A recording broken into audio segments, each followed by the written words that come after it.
இன்னைக்கு திருச்சபையின் பிறந்த நாள். சுமார் 2000 வருஷத்துக்கு முன்னால திருச்சபை உருவானது. திருச்சபையை இயேசு மனிதனாக வாழ்ந்த காலத்துல உருவாக்கல. அவர் மரித்து உயிர்த்தெழுந்து பரலோகத்துக்கு போன பிறகு, அதாவது இயேசு மரித்ததுக்கு பிறகு 50வது நாள் ஆனப்ப பரிசுத்த ஆவியானவர் சீஷர்கள் மீது இறங்கினாரு. அதை பெந்தைக்கோஸ்தே நாள்னு சொல்றோம். பெந்தைக்கோஸ்தே அப்படின்னா 50வது நாள் அப்படின்னு அர்த்தம். பரிசுத்த ஆவியானவர் உங்களிடத்தில் வரும்போது நீங்கள் பலனடைந்து சாட்சிகளாய் இருப்பீர்கள்னு இயேசு சொல்லியிருந்தாரு. பயந்தாங்குழியாக இயேசுவை மறுதலித்த பேதுரு பரிசுத்த ஆவியானவர் வந்த பிறகு சாட்சியாக எழும்பி நின்று இயேசுவை பற்றி பேசினாரு. அவர் உயிர்த்தெழுந்ததுக்கு நாங்கள் சாட்சிகள்னு தைரியமா சொன்னாரு.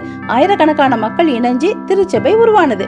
பரிசுத்த ஆவியானவர் பலன் தைரியம் கொடுக்கிறவர் மட்டுமில்ல, ஆலோசனை சொல்பவர், ஆறுதல் கொடுப்பவர், வேத வசனங்களை நினைப்பூட்டுபவர், பாவத்தை குறித்தும் நீதியை குறித்தும் நியாய தீர்ப்பை குறித்தும் கண்டித்து உணர்த்துபவர். பரிசுத்த ஆவியானவர் நமக்கு உள்ள வாழுகிறவர். நாம பாவம் செய்தா அதை உணர்த்துவாரு. சரி பண்ணிக்காம அலட்சியம் பண்ணிட்டே இருந்தோம்னா அது அவரை துக்கப்படுத்தும். அவர் அமைதியா நம்மை விட்டு விலகி போயிடுவாரு. நம்ம கூட நமக்கு உள்ள வாழுகிற பரிசுத்த ஆவியானவரை துக்கப்படுத்தாதபடி ஜாக்கிரதையா இருப்போம்.